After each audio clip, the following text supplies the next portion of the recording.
अस्सलाम वालेकुम ख़वातीन व हज़रात। आज हम इस एक टॉपिक पे बात करेंगे कि जो अमेरिका की स्टेट कैलिफोर्निया का एक सिटी है लॉस एंजल्स, जिसमें आग ने 1 घंटे में पूरे शहर को निचोड़ लिया। तो इस मौजू पे हम बात करना चाहेंगे डॉक्टर ज़ीशान अहमद से। डॉक्टर ज़ीशान अहमद, अस्सलाम वालेकुम। वालेकुम अस्सलाम। आपका क्या पॉइंट ऑफ व्यू है इस बात पे? कबूल भाई, first of all thank you so much कि आपने हमें दावत दी अपने पॉडकास्ट पर। I would love to ask कि आपके पॉडकास्ट का नाम क्या है? पॉडकास्ट का नाम तो यही है कि हक के साथ रहिए। अच्छा जी।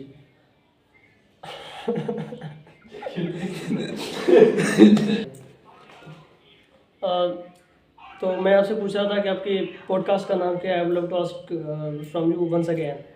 मेरे पॉडकास्ट का नाम तो है हक के साथ।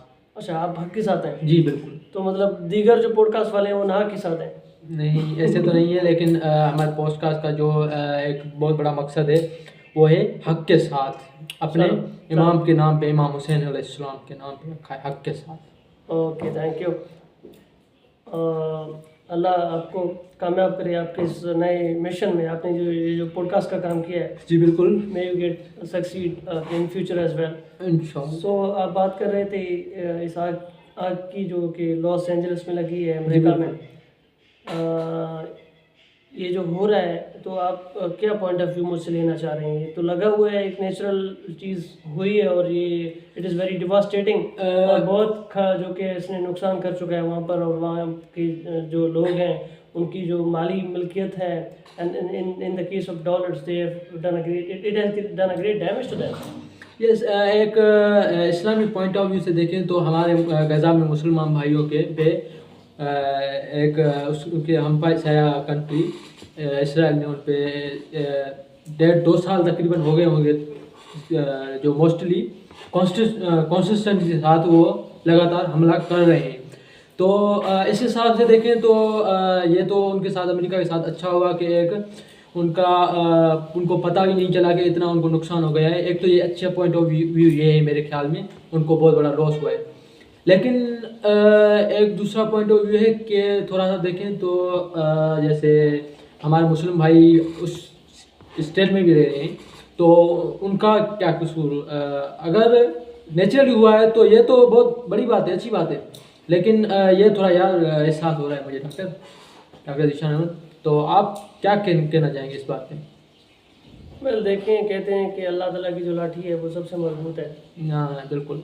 अल्लाह ताला ने एक नेचुरली एक डायमंड रूल भी है, अल्लाह ताला ने इंसाफ तो करना है ना। जी बिल्कुल। अगर हम देखें फ़लस्तीन का जो मामला है, उस के हवाले से जो अमेरिका के जो पॉइंट ऑफ व्यूज़ थे, तो वो इसराइल का मदद कर रहा था जी बिल्कुल। In each and every point.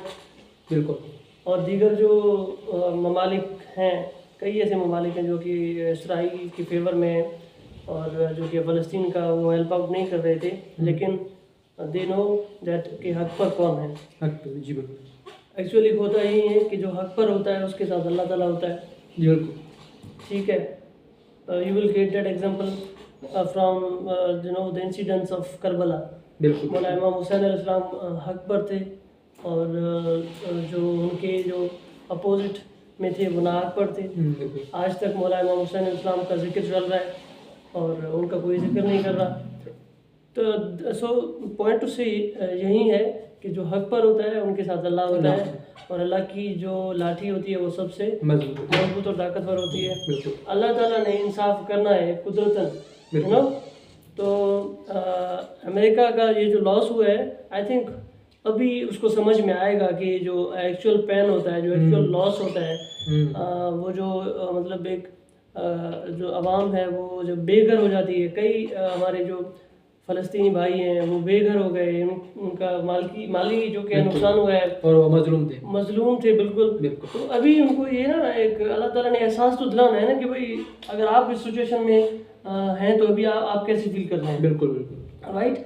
और जो सेकंड थिंग है कि अमेरिका खुद को सब कुछ समझ रहा था, वो तो बिल्कुल है ही नहीं, and he might be considering him as a super power, and which he is not. There is one and only super power, that is Allah almighty. तो अल्लाह ने तो देखा है ना अपना कि मैं ही हूँ सुपर पावर, और दुनिया तो एक मक्खी के पर के जैसा है। अगर इस दुनिया में कोई भी अपने आप को सुपर पावर कहलाए तो उसके कहलाने से तो कुछ नहीं होगा ना। सुपर पावर तो एक ही है, that is one and only Allah Almighty.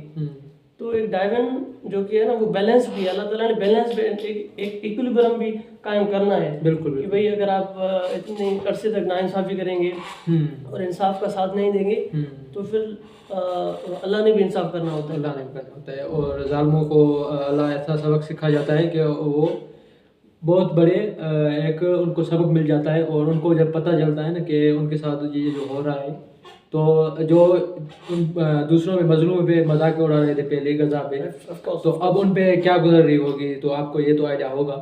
हाँ, वो तो उनको आइडिया होगा ना अभी जो उस सिचुएशन से गुजर रहे हैं। बिल्कुल बिल्कुल। लेकिन दूसरा मेरा क्वेश्चन ये था डॉक्टर ज़ीशान अहमद कि आपका इस बात पे पॉइंट ऑफ व्यू क्या है कि अब जो इस खत्ते में क्या होने वाला है कि क्या अमेरिका कुछ नया अगला कदम क्या उठाएगा, क्या आपके मतलब क्या थिंकिंग है आपकी? देखें अमेरिका अगला कदम क्या उठाए इससे पहले उसको अपनी अवाम के बारे में सोचना चाहिए। बिल्कुल कि अब वो अपने मुल्क में और अपना वो जो उसका शहर है एक स्टेट का उसमें क्या करने जा रहा है और नेक्स्ट स्टेप उसको बजाय दुनिया में क्या करना है। वो कुछ नहीं कर सकता दुनिया में जो होगा अल्लाह की मर्जी से ही होगा। वो अपनी जो उसके जो नुकसान हुआ है उसका और उसके नेशन का उस पर ज़्यादा फोकस करे तो that will be good for him. दूसरा मेरा क्वेश्चन ये था कि जैसे इस तूफ़ानी हमलों में बातें करें तो ऐसे तो पाकिस्तान में भी बहुत तूफ़ान आए हैं। हमारे हमसाया कंट्री दुबई में भी एक तूफ़ान आया था सैलाब का, बहुत बड़ा फ्लड आया था उनका। और इसके अलावा इंडिया में आता रहता है, चाइना में आता है। तो अमेरिका में ऐसा क्या हुआ है कि एकदम एक देखो ना पूरे वर्ल्ड में ये ट्रेंड बन गया, ऐसा क्या हुआ है? भाई देखें दूसरी जो तूफान वगैरह होते थे वो आई डोंट थिंक सो कि वो in the shape of fire हुए हैं। ये जो फायर है आई थिंक 2 दिन से ज़्यादा टाइम हो गया उसको वो जो कि है रोक नहीं पा रहे वहाँ की जो इंतजामिया है। तो और इसको इसलिए भी हाईलाइट ज़्यादा किया गया है क्योंकि वहाँ पर जो लोग थे वो एलाइट लोग आप कह सकते हैं। जी बिल्कुल। और बॉलीवुड नहीं बल्कि हॉलीवुड के जो कि एक्टर्स वहाँ पर डिवेल कर रहे थे, उनके वहाँ पर घर थे। जी बिल्कुल। और वो जो एक स्टैचू है समथिंग या वो जो एक फ्रेमवर्क बना हुआ है हॉलीवुड का वो उसकी भी सारी डिस्ट्रक्शन हो गई है। तो एक्चुअली कुछ भी अगर अमेरिका में होता है तो वो जल्दी से हाईलाइट हो जाता है दुनिया में as comparable to the other countries. तो मैं ये समझता हूँ कि द होल वर्ल्ड वो अमेरिका में अगर जो कुछ भी एक्टिविटी हो रहा है उसके बारे में ज़्यादा कंसर्न है कि वहाँ पर क्या हो रहा है। ठीक है, ये जो एक किस्म की इम्पोर्टेंस है सारी दुनिया ने उसको दिया हुआ है लेकिन वो नहीं देना चाहिए क्योंकि every country has their own stand. तो किसी को अगर आप प्रायोरिटी देते हो तो वो फिर खुद को जो कि है ना उस लेवल से सोचता है, वो खुद को ऐसे बड़ा जो कि समझता है कि भाई ऐसा है। बट एक्चुअली अगर बीइंग अ मुस्लिम हमारा जो ईमान है one and only Allah Almighty पर है। तो अगर सुपर पावर वही एक ही है और हम एवरी मुस्लिम कंट्री उनका ये ईमान होना चाहिए और वो हर कंट्री को एक इक्वलिटी की बेसिस पर इक्वलिटी की नज़र से देखें, ना कि किसी कंट्री की आवाम को या जो कि लोगों को या उनके हुक्मरानों को बड़ा कर अपने जहन में सेव करें। नो, और इक्वलिटी इस्लाम भी इक्वलिटी का डेफिनेशन देता है and Islam says that humanity आपस में in even Muslims are brothers to each other. That is the quotation of our holy prophet Muhammad peace be upon him.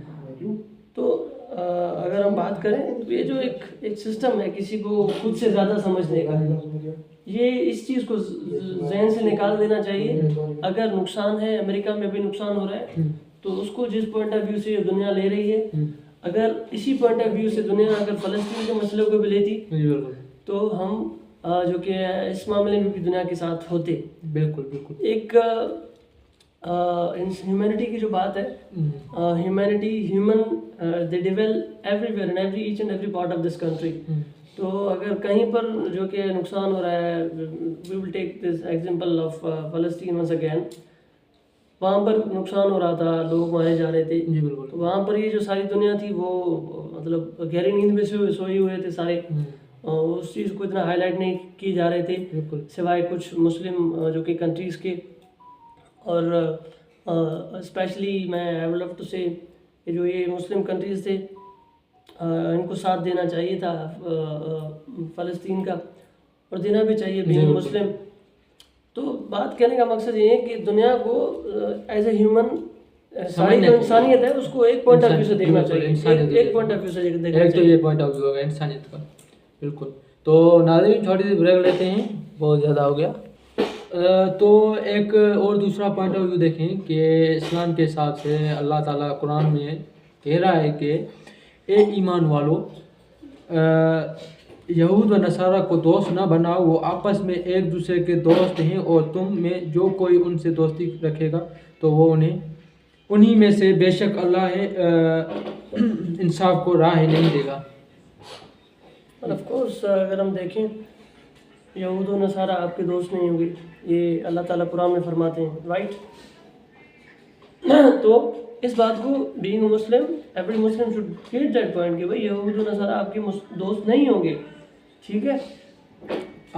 ये सही ना बोले। तो डॉक्टर ईशान ने एक पॉइंट ऑफ व्यू ये था कि जैसे इस्लामिक हिसाब से कि अल्लाह ताला कुरान पाक में कह रहा है कि ए ईमान वालों, तुम यहूद और नसारा को दोस्त ना बनाओ, ये तो आपस में ही एक दूसरे के दोस्त हैं। तुम में से जो भी इनमें से किसी से दोस्ती करे वो बेशक उन ही में से है। जालिमों को अल्लाह ताला हरगिज़ राह रास्त नहीं दिखाता। तो ये पॉइंट ऑफ व्यू भी है, तो आप क्या कहेंगे? Well, I am not a scholar, but जो कुरान की जो कुछ पॉइंट्स हैं, जो विजिबल जो मीनिंग है कि अल्लाह ताला कुरान में साफ कहते हैं, फरमा रहे हैं मेरे अल्लाह पाक कि यहूद व नसारा आपके दोस्त नहीं हैं। नहीं। तो इस बात को हमें अपने जहन में लेना चाहिए, रखना चाहिए दिलो दिमाग में कि भाई यहूद व नसारा हमारे दोस्त नहीं बनेंगे। आप कितनी भी कोशिश कर लें, वो आपके दोस्त नहीं बनेंगे, और they are not your well wishers, right. बिल्कुल। अगर वो हमारे वेल विशर्स नहीं हैं तो बजाय चिपकना उनके साथ और जो कि है वो कनेक्शन बनाना, जी बिल्कुल, बजाय इस चीज़ के हमें कुरान की बातों और उसके जो टीचिंग्स हैं, गोल्डन रूल्स ऑफ इस्लाम, उन पर अमल करना चाहिए। और each and every country, Muslim country should unite and they have to know that what are their moral values and what are the teachings of Islam. yes. तो एक चीज़ से अगर इस्लाम आपको मना कर रहा है, अल्लाह पाक कुरान में आपको मना कर रहा है, तो आपको भी समझ लेना चाहिए। और ये जो कुरान की टीचिंग है, ये इसमें एक बड़ा राज छुपा हुआ है। बिल्कुल। तो हमें ये समझ लेना चाहिए। और अगर हम पास्ट भी देखें तो कहाँ पर यहूद और नसारा ने मुसलमानों को फ़ायदा पहुँचाया है, ये तो which field? This is the question, बहुत थिंकिंग इसमें, इस टॉपिक में बहुत थिंकिंग करनी पड़ेगी। यही आपकी बात डॉक्टर ईशान के यहूद और नसारा ने तो जहाँ भी देखते हैं कि मुसलमानों को ज़्यादातर तो नुकसान ही पहुँचाया उन्होंने। लेकिन आई वुड लव टू सी कि कौन सा सिचुएशन था कि जहाँ पर इन्होंने फ़ायदा पहुँचाया है। हो सकता है कम जगहों पे फ़ायदा पहुँचाया होगा। अगर फ़ायदा पहुँचाया भी है तो उसमें भी उनका कोई ना कोई अपना फ़ायदा होगा। ये तो है, for their own interest they have done that. तो गाइस यहाँ तक आज की पॉडकास्ट को रखते हैं, और आपकी जो भी राय हो वो कमेंट में देना, और अल्लाह हाफिज़ करते हैं सबको।